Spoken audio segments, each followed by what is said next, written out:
نن موږ غواړو تاسو ته د اوبو دوران یا واټر سایکل تشریح کړو. د اوبو دوران یا واټر سایکل څه شی ده؟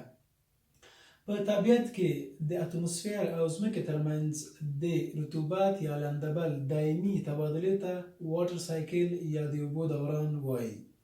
اوبه له اتموسفیر څخه د باران، ګلۍ او یا واورې په شکل ځمکې ته راځي او له ځمکې څخه بیرته اتموسفیر ته د اوبو د بخاراتو په بڼه انتقالیږي. واټر سایکل یا د اوبو دوران ځینې مرحلې یا پړاوونه لري چې غواړو تاسو ته یې په یو شکل کې تشریح کړو. هغه اوبه چې ځمکې ته د واورې، باران او یا ګلۍ په شکل راځي د پریسیپیټیشن یا اورښت په نامه یادیږي. کله چې دغه اوبه ځمکې ته راشي، په ځمکه کې په دوه برخو ویشل کیږي. یو برخه یې د ځمکې په سطحه جریان پیدا کوي چې د سرفیس رناف په نامه یادیږي او دغه د جریان نه وروسته له سیندونو سره یوځای کیږي.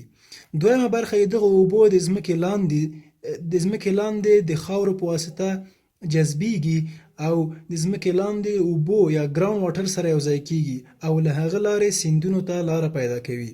کله چې دغه اوبه سیندونو ته راورسیږي، په سیندونو کې بیرته د لمر د وړانګو د فشار، د باد او ځینې نورو عواملو په مرسته اتموسفیر ته داخلیږي چې دغه عملیې ته د ایواپوریشن یا تبخیر عملیه وایي.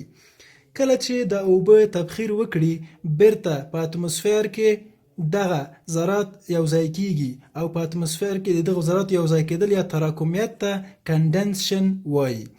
له تراکم کېدو نه وروسته دغه د هوا کتله یا د اوبو ذرات بیرته مشبوع کیږي او له مشبوع کېدو وروسته د باران، واورې او یا ګلۍ په شکل بیرته ځمکې ته راځي چې دغه یو تړلی دوران مونږ ته راکوي چې دغه د اوبو دوران ته مونږ واټر سایکل یا د اوبو دوران